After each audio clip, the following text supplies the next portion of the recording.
Topic हम लोग जानेंगे। इंडस्ट्री मतलब क्या होता है, इन चीज़ों के बारे में क्या करके चर्चा करेंगे। जैसे आप स्क्रीन पे देख पा रहे होंगे कि इंडस्ट्री एंड सेकेंडरी एक्टिविटी और the manufacturing change raw material into the product of the more value to people. The finished product has been value and utilised and the raw material that is made from. Industry refer an economic activity that is concerned with the production of the goods, the extraction of the minerals or the provision of the service. It means जो हमारा जो उद्योग है यह एक secondary activities है जिसके तहत हम क्या कर पाते हैं कि हम अपनी रॉ मटेरियल के तहत किसी वस्तुओं को उत्पादन करते हैं। और जब कोई वस्तु रॉ मटेरियल के द्वारा उत्पादित हो जाती है तो उन्हें जो इंट्रोड्यूस करता है उससे क्या कहते हैं, उद्योग कहते हैं। कौन करता है? उद्योग के द्वारा इसे इंट्रोड्यूस किया जाता है। और जो इंट्रोड्यूस होता है वह हमारे आर्थिक व्यवस्था को रेफर करता है, आर्थिक व्यवस्था उस पर निर्भर होती है। चलिए बात करते हैं क्लासिफिकेशन ऑफ द इंडस्ट्री, यानी कि औद्योगिकरण, औद्योगिक या उद्योग का वर्गीकरण। उद्योग का जो वर्गीकरण है, industry can be classified on the raw basis raw materials size and ownership. जो हमारा उद्योग है वह इसके रॉ मटेरियल और ओनरशिप के आधार पर वर्गीकृत किया गया है। जैसे कि हमारा जो पहला जो वर्गीकरण है on the basis of raw material, पहली जो वर्गीकरण की गई है रॉ मटेरियल के आधार पर की गई है। दूसरा जो है on the basis of size के आधार पर। तीसरा जो है on the basis of ownership. इन चीज़ों के बारे में हम लोग चलिए एक एक करके चर्चा करेंगे। On the basis of the raw material, agro based industry, जैसे आप लोग अपनी बुक में देख पाएंगे तो एग्रो बेस्ड इंडस्ट्री मतलब क्या थी कि ऐसा उद्योग जो हम एग्रो, यानी जो एग्रो शब्द है वो एग्रीकल्चर से रिलेटेड है, तो use plant and the animal based production as their raw material, जिसमें हम पौधों या जंतुओं के द्वारा उत्पादित रॉ मटेरियल का उपयोग करके हम उद्योग लगाएंगे। मिनरल बेस्ड इंडस्ट्री और द प्राइमरी इंडस्ट्री डेट और द मिनरल्स ओर्स एंड और देयर रॉ मटेरियल, एक हमारा खनिज पदार्थों के आधार पर इनकी जो मुख्यतः ये प्राइमरी प्रोडक्शन के अंतर्गत में, प्राइमरी उद्योग के अंतर्गत में आता है। आयरन मेड, आयरन ओर इत्यादि जो है इन चीज़ों को हम लोग अपने बुक में आप अच्छे से समझ पा रहे होंगे। यदि इसमें भी आपको कोई डाउट होगा तो आप हमके कमेंट करके और हमसे डायरेक्ट रूप से संपर्क करके आप हमसे इसके बारे में चर्चा कर सकते हैं। दूसरा है on the basis of size, आधार के आधार पर, यानी कि आकार से। साइज आकार के आधार पर जो हमारा उद्योग का वर्गीकरण किया गया है। It's refer to the amount of the capital investment, number of the people employment on the and the volume of the production और मास प्रोडक्शन। यानी कहने का मतलब होता है कि आकार के आधार पर जो वर्गीकरण किया गया है वह हमारे इस आधार पर है कि जैसे कि आप देख पाएंगे कि उनके कैपिटल इन्वेस्टमेंट है, कितनी मात्रा में उनका उस पर हमने व्यय किया है, उस पर कितनी खर्च की है और उसमें कितने लोगों की रोज़गार चल रही है, कितने रोज़गार हैं, कितने हमारे एम्प्लॉय हैं, ठीक है, कितने कार्यकर्ता हैं और कितनी बड़ी मात्रा में उस वस्तुओं का उत्पादन किया जा रहा है और उसकी आकार क्या है। इसके आधार पर भी इन्होंने क्या किया, साइज के आकार पर भी हमने उद्योग को दो वर्गों में बांट दिया है। पहला है स्मॉल स्केल इंडस्ट्री, दूसरा हमारा large scale industry. Small scale industry क्या होता है? स्मॉल स्केल इंडस्ट्री और the industry where the production are manufacture by hand by the artisan, यानी कि जो निम्न औद्योगिकरण होता है, निम्न छोटे आकार पे, छोटे पैमाने पे जो उद्योग होता है उसमें जो उद्योग की जाती है, जो उद्योगकर्ता होते हैं यानी कि जो उद्योग करने वाले होते हैं वह अपनी उद्योगों को एक बाई हैंड होता है, जैसे बुनाई करना या किसी वस्तु के छोटे छोटे वस्तुओं को उत्पादन करना, खिलौना बनाना, या हम और भी तमाम हम आसपास के अपने निजी क्षेत्रों में कर सकते हैं। अब मान लीजिए आप आसपास में देख पाएंगे जो स्वीट्स होते हैं, मिठाइयाँ होती हैं, उनको छोटे पैमाने पे बनाई जाती है। इसी प्रकार से और भी आर्टिज़म है, इनकी उपयोग हम कर सकते हैं। लार्ज स्केल इंडस्ट्री क्या होती है? बड़े पैमाने का जो उद्योग होता है। Are industries which the produce large volume of the products, यानी कि इसमें जो वस्तुओं का जो उत्पादन होगा वो बड़े पैमाने पर की जाएगी। क्या की जाएगी? बड़े पैमाने पर वस्तुओं का उत्पादन की जाएगी। और इसमें उसमें जब बड़े पैमाने पर उत्पादित की जाएगी वस्तुएं तो इसमें व्यय भी क्या होगी? बड़े पैमाने पर लगेगी। यानी कि व्यय का मतलब हुआ कि इसमें जो खर्चे लगने वाले हैं, जो भी व्यक्ति हमारे इस पर व्यय करेगा, जो भी हमारे मालिक होंगे, ओनरशिप होंगे उस उद्योग के, उनको बड़े पैमाने पर वस्तुओं का, रॉ मटेरियल का, पैसे का, रोज़गार के लिए उसमें कार्य करने वाले कार्यकर्ताओं का बड़े पैमाने पे उसमें वस्तुओं की आवश्यकता पड़ेगी। समझ में आ रहा है आप लोग?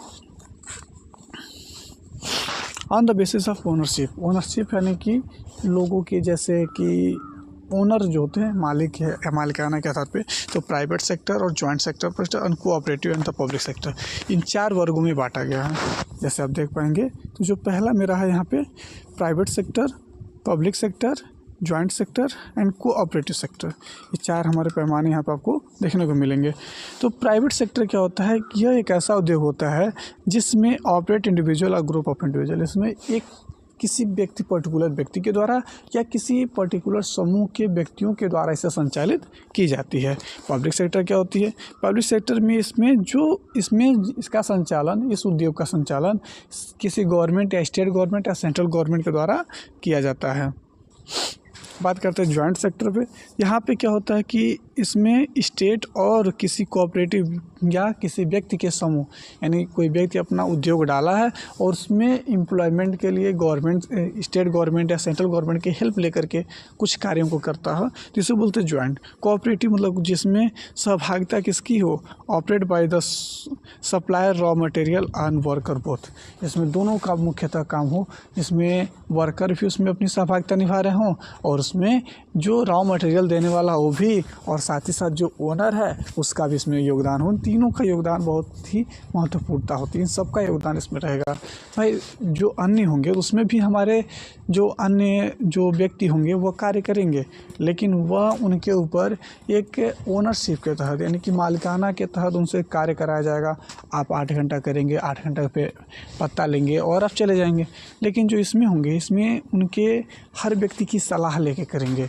आज जबकि प्राइवेट सेक्टर में होगा क्या कि जो उसमें वर्कर होंगे वह मालिक जैसा भी कहेगा या सुपरवाइज़र जैसा भी कहेगा उसके आधार पर वो कार्य करेंगे और वो निकलते बनेंगे, अपना काम करके चलते रहेंगे।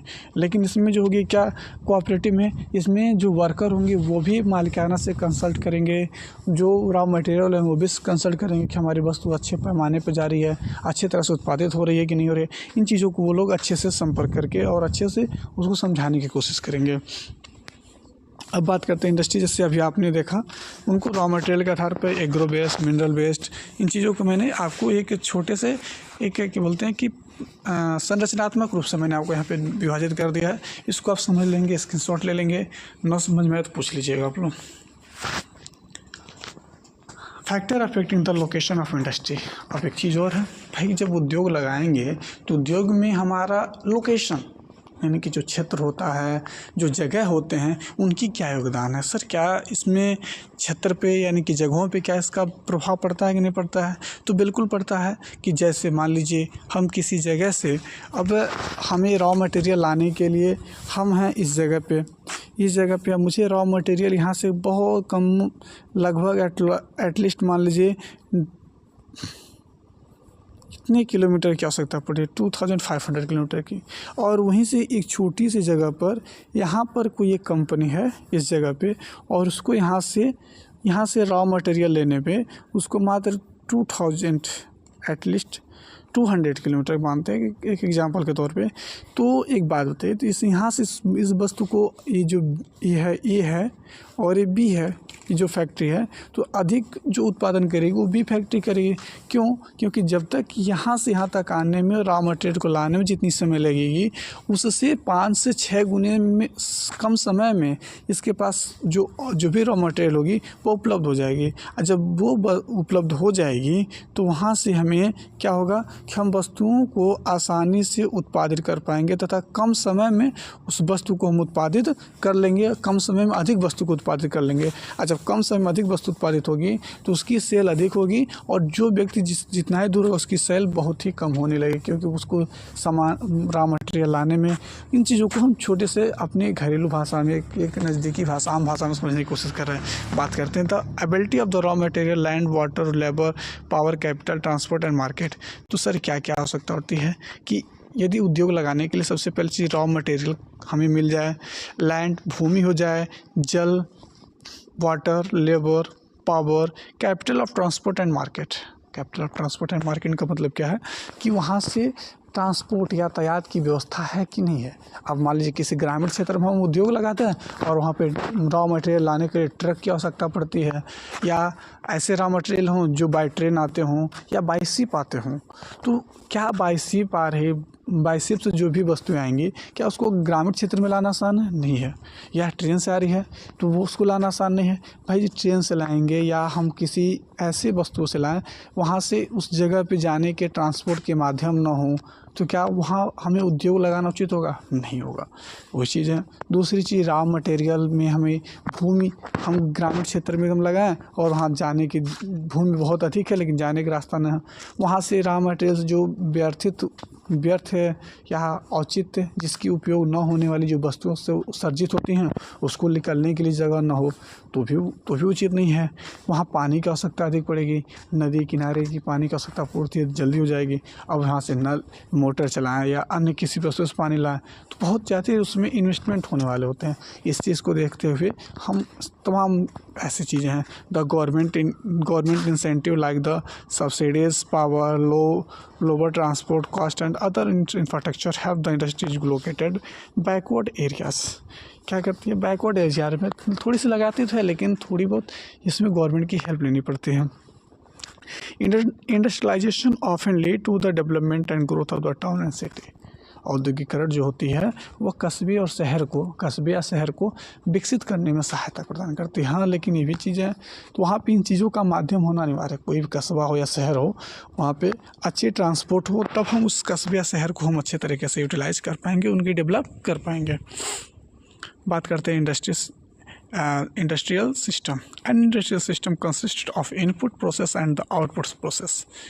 जो इंडस्ट्रियल सिस्टम होती है वो मुख्यतः आयात और निर्यात पर निर्भर करती है। आयात और निर्यात का तात्पर्य क्या है कि किसी वस्तु को तो हम बना तो रहे हैं लेकिन उसकी सेल ना हो, उसकी हम तो उत्पादित कर रहे हैं लेकिन सेल होने वाली ना हो तो क्या उस उद्योग का कोई मतलब है? नहीं है। बात करते हैं इनपुट क्या होता है? Raw material, labour and the cost of land, transport, power and the other infrastructure. The process of including the wide range of the activity that convert the raw material into the finished product, the output, the and the product and the income the earn from it. देखिए मैंने जो बताया कि कहने का मतलब है कि हम उस वहाँ इनपुट का मतलब होता है किसी वस्तुओं का आना, लेबर आना, उसको बना देना, फिर बनाकर बेच देना। बेचने की प्रक्रिया आउटपुट कहलाएगी, रॉ मटेरियल का आने की इनपुट प्रक्रिया कहलाएगी। तो इनपुट तो हो रही है लेकिन आउटपुट नहीं होगी तो भी नहीं दिक्कत है। तो भी दिक्कत है कि आउटपुट नहीं होगी उस वस्तु की तो भी उस उद्योग का कोई भी वैल्यू नहीं होगा। यदि उस वस्तु की उत्पादन जो वस्तुएं हैं उसकी आउटपुट की डिमांड अधिक है लेकिन इनपुट के लिए मेरे पास नहीं है तो फिर वह उचित नहीं होगा। क्यों? क्योंकि जब तक हमारे पास रॉ मटेरियल नहीं होंगे तो हम उस वस्तु की उत्पादन नहीं कर पाएंगे तो आउटपुट हम नहीं दे पाएंगे। और जब आउटपुट नहीं दे पाएंगे तो जो व्यक्ति उस वस्तु को खरीदना, परचेस करना चाहता है वह एक बार वेट करेगा, बार बार आपसे वेट नहीं करना चाहेगा। क्यों? क्योंकि उसको भी अन्य जगहों पर अपनी जो ऑब्जेक्ट होंगे, जो गुड्स होंगे, उनको सेल करना होता है। तो सेल करने के लिए हमें किसी को वेट करना की आवश्यकता नहीं होती। वो दूसरे व्यक्ति से कंसल्ट करेगा, वो दूसरे के पास जाएगा और वहाँ से वो उस वस्तु की लाने की कोशिश करेगा। इंडस्ट्रियल रीजन, क्षेत्र यानी कि उद्योग क्षेत्र। The region emerge when the number of the industry located close to each other and the share the benefit of their closeness. Eastern northern America, western and central Europe, eastern Europe and eastern Asia. कहने का मतलब रहा कि जब कभी दो या दो से अधिक उद्योग और आसपास में होते हैं तो इमर्ज करके, जैसे मान लीजिए कोई हमें ऑब्जेक्ट का मैं मतलब बात करूं तो एक मोबाइल कंपनी है। मोबाइल कंपनी के पास हर पार्ट एक कंपनी को डेवलप नहीं करती है या उत्पादित नहीं करती है। कोई भी कंपनी हो वो अपनी हर वस्तु को अपने खुद के पास उत्पादित नहीं करती है तो वह एक कंपनी दूसरे कंपनी से क्या करती है? कोलैब करती है। कहती है कि आप बैटरी बनाइए, आप टार्च, आप इसके अलग अलग पार्ट्स, कवर हुए, बॉडी हुए, चिप हुए, अलग अलग जो चीज़ें होती हैं वो अलग अलग से क्या करती है? लेती है और एक जगह असम्बल करती है। असम्बल करने का तात्पर्य है कि कहीं से डिस्प्ले लिया है तो कहीं से अन्य जो वस्तुएं ली हैं उनको मिलाकर एक जगह एक नई वस्तु की उत्पादन करती है। और उसके बाद से, और ये कब संभव हो पाएगा? अब ये भी नहीं कि दूर रहें। जब दूर रहेंगे तो उस ऑब्जेक्ट्स को लाने में भी दिक्कत होगी। तो कोशिश की जाती है कि जो भी उद्योग, जो भी अच्छे बड़े पैमाने पे उद्योग किया जाए, उसके अलग अलग पार्ट के साथ अन्य कंपनी भी जुड़ी रहें, जिससे कि उनकी अत्यधिक बेनिफिट हो जाए। जिसका example north America, western, central Europe, इन तमाम जैसे डेवलप कंट्री हैं, इसमें देखा जाता है। मेजर इंडस्ट्री इंडिया और द मुंबई पुणे क्लस्टर। भारत की बात करें तो हमारा पुणे, मुंबई, बेंगलोर, तमिलनाडु, हुगली, इन अहमदाबाद, बड़ौदा, छोटा नागपुर का क्षेत्र, विशाखापट्टनम, गुड़गांव, ये सब हमारे जो क्षेत्र हैं ये औद्योगिक के लिए बेहतर क्षेत्र हैं। हाँ क्या सर ये सारे के सारे एक ही प्रकार के उद्योग हैं? नहीं बेटा जी, या इसमें कोई भी एक समान का उद्योग नहीं करता है। तो यहाँ छोटा नागपुर के पठार, अन्य क्षेत्रों में बेंगलोर में कुछ और है, तमिलनाडु में कुछ और है। तो इन चीज़ों से हम क्या कर पाते हैं, कोलैब कर पाते हैं। आप इसको मैप में देख पाएंगे। तो जो हमारा क्षेत्र है, हमारे मैप के इन चीज़ों को हम चर्चा कर लेंगे क्लास में। Distribution of the major industry, औद्योगिकरण का बड़े पैमाने पे बंटवारा किया। द वर्ल्ड मेजर इंडस्ट्री और the iron and steel industry. पहला क्या है, आयरन स्टील इंडस्ट्री है, टेक्सटाइल इंडस्ट्री है, इंफॉर्मेशन टेक्नोलॉजी इंडस्ट्री है। इन तीन मुख्यतः हमारे इस तरह से देख पाएंगे। तो हमारे मुख्यतः औद्योगिकरण की बंटवारा की गई है। बात करते हैं the country in which the iron and steel industry is located are Germany, USA, China, Japan and Russia. कह रहे हैं कि जो हमारा आयरन और स्टील इंडस्ट्री के लिए जो सबसे बेस्ट क्षेत्र है, जर्मनी, यूएसए, चाइना और जापान और रशिया है। टेक्सटाइल के लिए Hong Kong, south Korea, Japan and Taiwan है। और हमारे टेक्नोलॉजी के लिए हमारा भारत में जो सबसे बेहतर क्षेत्र है बेंगलोर का, भारत का सबसे बेहतर क्षेत्र है बेंगलोर का, जहाँ पे आपको देख पाएंगे इसरो की जो हेडक्वार्टर है बेंगलुरु में भी स्थित है। वहाँ से इस चीज़ को बड़े अच्छे पैमाने से वहाँ से नेविगेट की जाती है और संचालन की जाती है।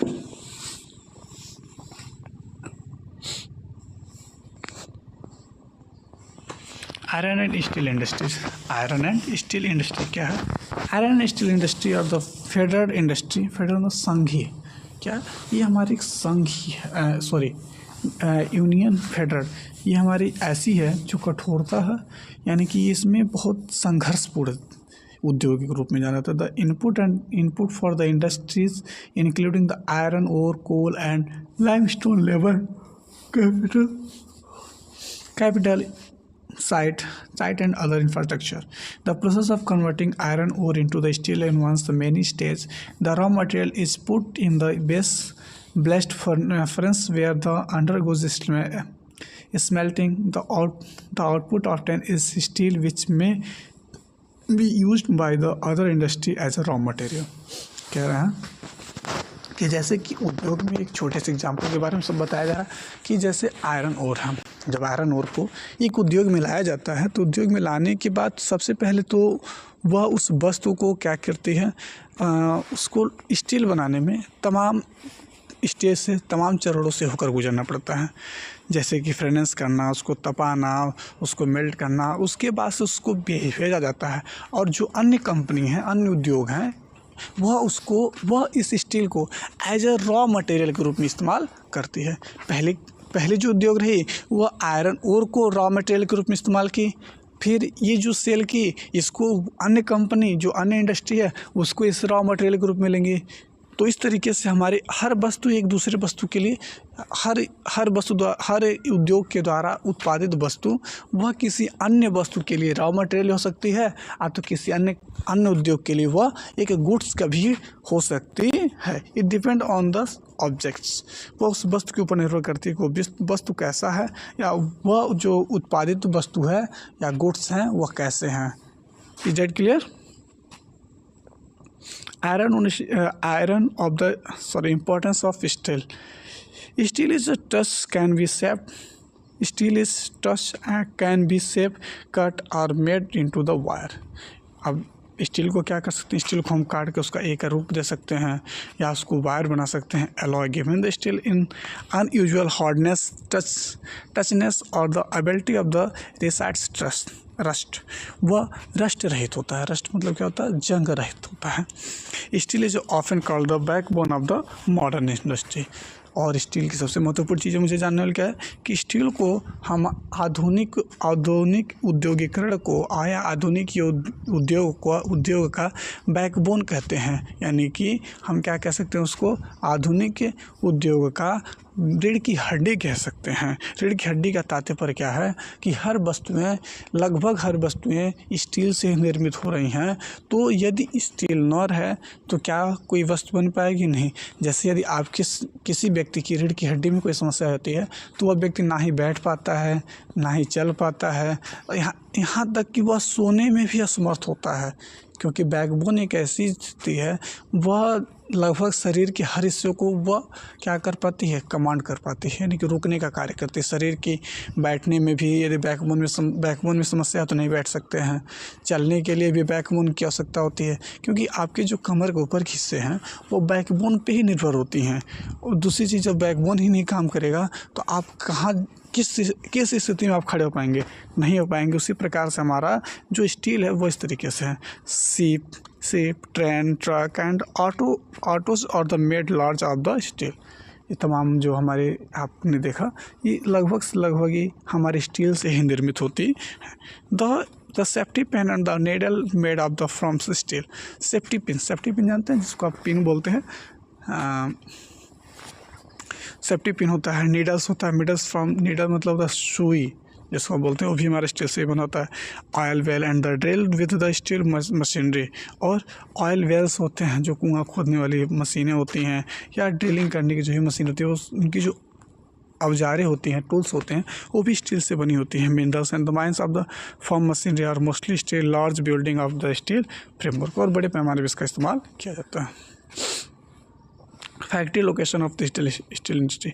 Iron and steel industry was located where the raw material, power supply and running water were available before the 18,000 AD. Anno Domini, यानी कि 1800 ईस्वी के समय पे 1800 ईस्वी में हमारे जो आयरन और स्टील के जो उद्योग होते थे वह समानतः हमारे ऐसी जगह पर स्थापित किए जाते थे जहाँ से हमें रॉ मटेरियल अच्छे समय से प्राप्त हो जाए, कम से कम समय में प्राप्त हो जाए, और जो उसमें से उत्सर्जित व्यर्थ जल होती थी उन्हें बाहर प्रवाहित करने के लिए जहाँ पर जल का गमन हो उन क्षेत्रों में किया जाता है। जैसे आप फिगर में देख पा रहे होंगे, later the ideal location for the industry was near the coal field and the close the canal and the railway. और आगे चल कर के इसे क्या किया गया कि अब देखा गया कि उस उद्योग को हमें उन जगहों पर लगाना चाहिए जहाँ से हमारे पास कोल फील्ड हो, जहाँ से कोयला मिल जाए, या जहाँ पर हमारे पास इसको आवागमन करने के लिए रेलवे, आसपास में रेलवे हो तथा कैनाल, नहरें हों, जहाँ से हम व्यर्थ पदार्थों को नहर के माध्यम से भेज सकें, और जो हमारे उत्पादित वस्तुएं हैं, रॉ मटेरियल भी हम क्या कर पाएँ, ट्रेन के माध्यम से, रेलवे के माध्यम से लाएं और अपनी उत्पादित वस्तुओं को रेलवे के माध्यम से शहरों तक भेज सकें। After 1950 iron and steel industry began to located the large area of the flat and land near the sea port. उसके बाद से क्या किया जाने लगा, अब उसको वह उन जगहों को छोड़ करके समुद्री क्षेत्रों में तथा फ्लैट समतली क्षेत्रों में इसका स्थापित करने का प्रयास किया जाने लगा। कब से? 1950 से। Iron and steel industry in India. Bharat का स्टील इंडस्ट्री ऑफ इंडिया। चलिए जानते हैं। In India iron and steel industry have the advantage of the raw material, cheap labour, transport and the market. Bharat में आयरन उद्योग की जो सबसे महत्वपूर्ण योगदान रहा कि कम मूल्यों में वस्तुओं को पा जाना, कम से कम मूल्यों में लेबर मिल जाना, इसका सबसे बड़ा उसको लाभ मिला और बहुत तेज़ी से इसका विकास हुआ। सब importance iron steel industry are India are the कुछ हमारे महत्वपूर्ण जो हमारे आयरन इंडस्ट्री है, जैसे कि भिलाई, दुर्गापुर, बुरनापुर, जमशेदपुर और रुखेला, इन तमाम चीज़ों को हम लोग आपको चर्चा कर लीजिएगा। आपको इसको नोट्स कर लेना है, इसको याद कर लेना। Tata iron and steel company of the Jamshedpur, ये सबसे इम्पोर्टेंस में से है। इसका हमें क्यों पढ़ना चाहिए, क्यों इसकी सबसे महत्वपूर्णता है, क्योंकि जब इसकी एक छोटी सी कहानी आप यदि जानते होंगे तो ठीक है, नहीं जानते थोड़ी सी मैं आपको एक्सप्लेन करना चाहता हूँ। जब सेकेंड वर्ल्ड वार हो रहा था उस समय ब्रिटेन कंपनी हमारे पास सेकेंड वर्ल्ड वार के समय पे जो ब्रिटिश इंडिया जो थी ब्रिटिश के अधीनस्थ थी। तो उस समय ब्रिटिश को हथियारों की आवश्यकता पड़ी, अन्य औजारों की आवश्यकता पड़ी। तो उस समय जल के माध्यम से, भाई उस समय तो हमारे पास वायुयान उतने बड़े पैमाने पे किसी क्षेत्रों में वायुयान की माध्यम नहीं थे, एरोप्लेन की माध्यम नहीं थे। एरोप्लेन से जाते हुए तो आसपास के जो पड़ोसी क्षेत्र थे, दुश्मन राज्य थे, उससे होकर गुजरना पड़ता, तो वो भी उस पर हमला कर सकते थे। दूसरी चीज़, हमारे पास सी पोर्ट माध्यम होता था, सी पोर्ट बंद था। तो उस समय Tata iron and steel company ने ब्रिटिश कंपनी को हथियार बनाने में योगदान निर्वहन किया था। इसलिए बहुत ही इम्पोर्टेंट है। Tata iron and steel company TICS corporate जो वाज द स्टार्टेड इन 1907, यह 1907 में at the Sakchi near the confluence of the river of the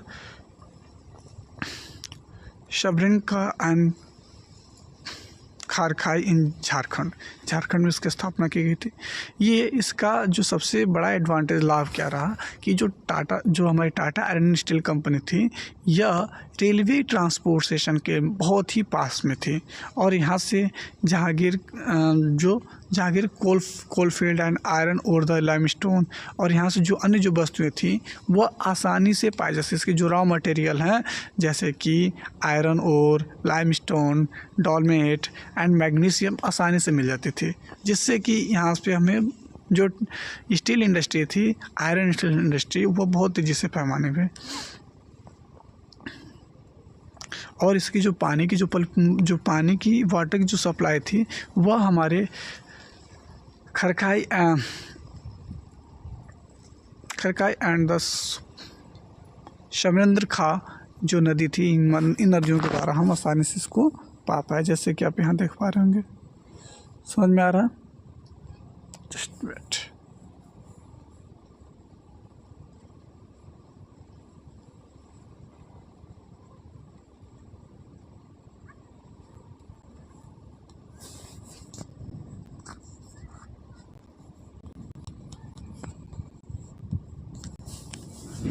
Government enacted a provide acquired capital for its later development, और इसने आगे चल के यह जो रहा वो भारत सरकार के अधीनस्थ में इसने कार्य करना शुरू कर दिया।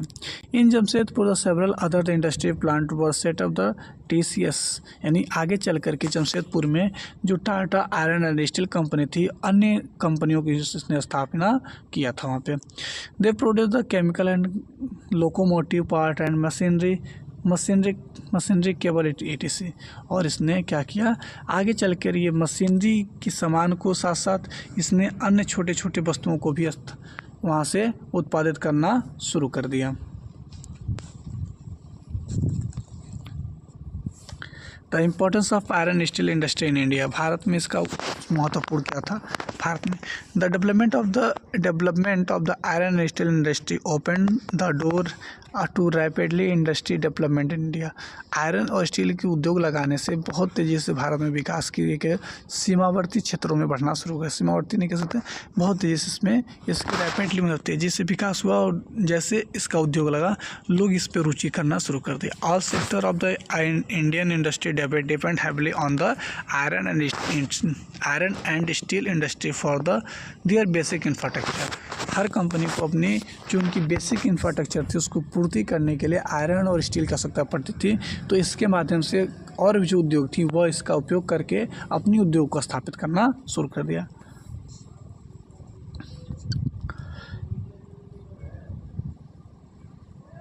It is importance steel city of the United state of America. कुछ अन्य भारत के अलावा अन्य जो देश रहे उनको भी हम चर्चा करेंगे। इसके साथ साथ जैसे भारत के अलावा अन्य जो देश हैं उनके पास भी आयरन और हमारे आयरन और स्टील के उद्योग रहे, तो इन चीज़ों को भी हम जानते रहेंगे कि इन देशों में भी, जैसे अमेरिका में जो जो पिट्सबर्ग है, यहाँ पर भी ये आयरन का उद्योग बड़े पैमाने पे की गई थी। यहाँ पर भी उन चीज़ों को उपयोग किया गया, जैसे कि ओहिमा, मोनगर्स, अल्जिन्स या रिवर जो है, यहाँ से जल की पूर्ति कर पाए, तो यहाँ से इन्होंने क्या लिया, अपनी उद्योग को बहुत तेज़ी से किया। Finish the steel of the transport to the market by the both land and water routes. इन्होंने अपनी जो उद्योग रही वो भूमिगत और जल माध्यम से इन्होंने अपने उद्योगों को तेज़ी से बढ़ाने का कार्य किया था। Cotton textile industry is one of the oldest industry in the world. जो कॉटन टेक्सटाइल इंडस्ट्री है वो विश्व की सबसे पुराने उद्योगों में से एक उद्योग है। इसकी जो उद्योग है वह सबसे पहले इससे till the industry revolution cotton cloth was made using the hand spin techniques. इसे हैंड स्पिन मतलब कि हाथों के द्वारा इसे बनाया जाता था, पहिए घुमा करके, जैसे गांधी जी की बात आप करें तो लूम से इत्यादि से बनाया जाता था।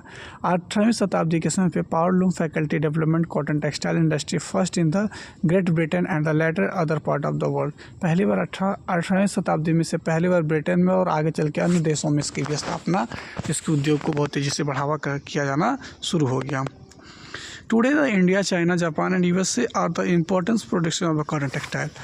आज के समय पे भारत, जापान, चाइना, अन्य जो देश रहे इसमें से यूएसए, इन सब कॉटन टेक्सटाइल सबसे महत्वपूर्ण रूप से जाने जाते हैं। India has a glorious tradition of the producing of good quality of cotton textile.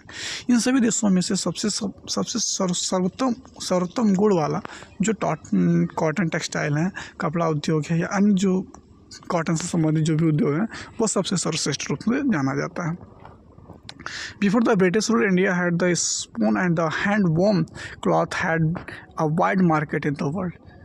British के आने से पहले विश्व में भारत की जो हाथ से बुनी जाने वाली, हाथ से निर्मित जो भी वस्तुएं थी वो बहुत प्रसिद्ध थीं। लेकिन जब ब्रिटिश आए तो इन चीज़ों को उन्होंने कम करना शुरू कर दिया।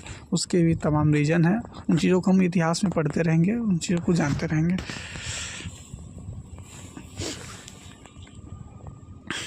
First successful of machine textile was the established in Mumbai in 1854।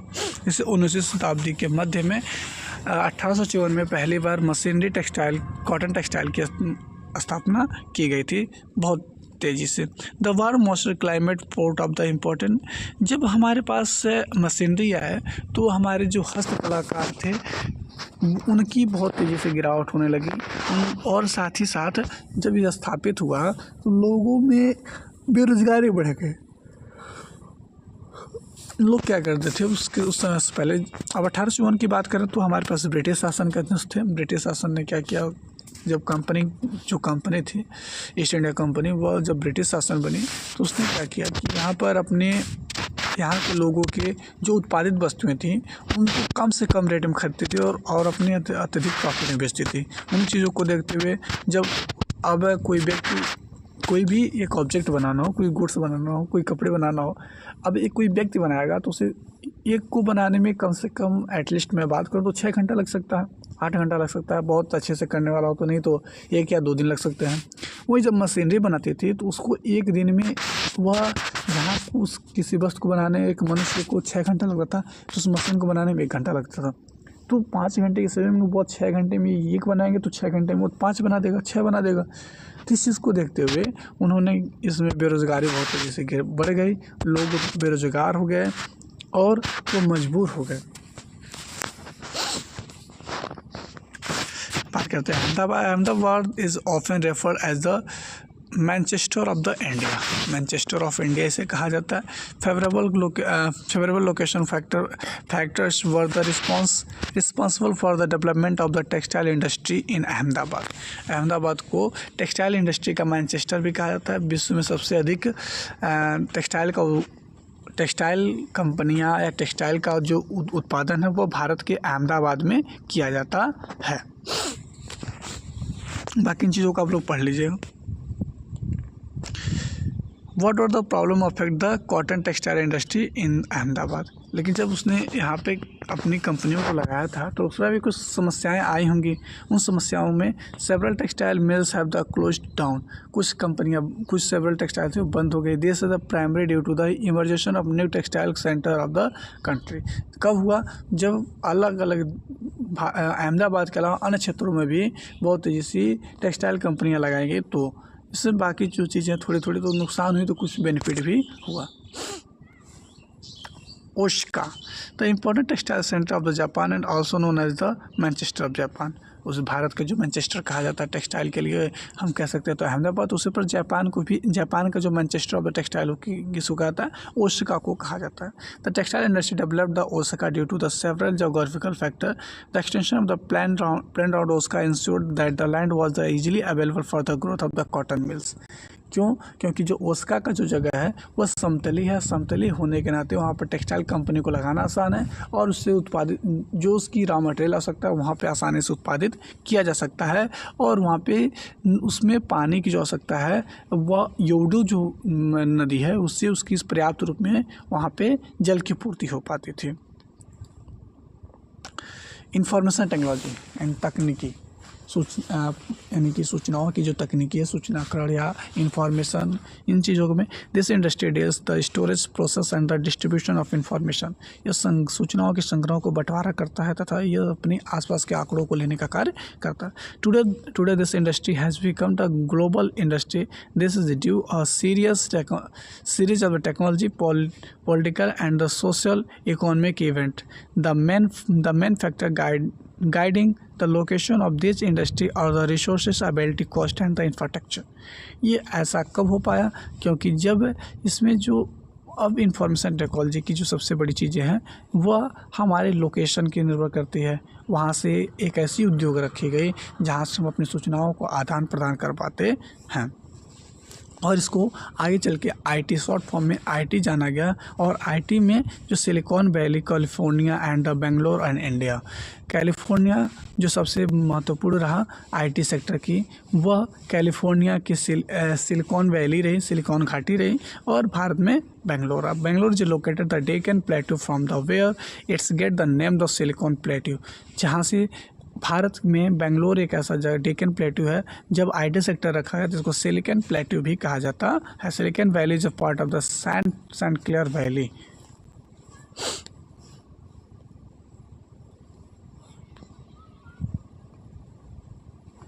Location advantage of Bangalore, Bangalore का आखिर क्यों, क्या ऐसी चीज़ें रही, क्या ऐसी एडवांटेज रहा, उसको जानते हैं। Bangalore has the largest number of the educated institute and IT college. ऐसा पहला चीज़ कि पहला रीज़न क्या रहा कि वहाँ के लोग बहुत ज़्यादा शिक्षित हैं, एजुकेटेड इंस्टीट्यूट हैं, एजुकेशनल इंस्टीट्यूट हैं, आईटी कॉलेज है, सबसे बड़ी चीज़ क्या आईटी कॉलेज है। The city has low rent and cost of living, यहाँ पे रहना, यहाँ जीवन यापन करना कम व्यय में लोग रह सकते थे। State government inactive the announce the IT policy as early in 1992। यहाँ पर उसकी जो राज्य सरकार थी इस एक आईटी नीतियाँ रखी कि जो इसमें आईटी सेक्टर में कार्य करेंगे या आईटी में जो भी कार्य होगा उस पर कम दर की खर्च व्यय की जाएगी। कम दर की व्यय का मतलब है कि कम उस पर चार्जेस टैक्सेस कर लगेंगे। द सिटी हैज़ द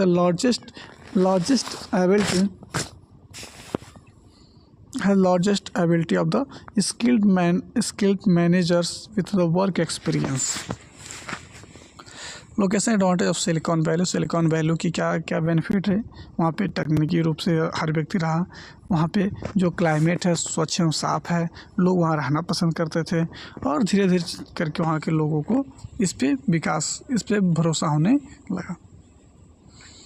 आज तक आपने जो भी चीज़ें पढ़ा इसमें आपको बैक टू बैक रिवीजन करते रहेगा।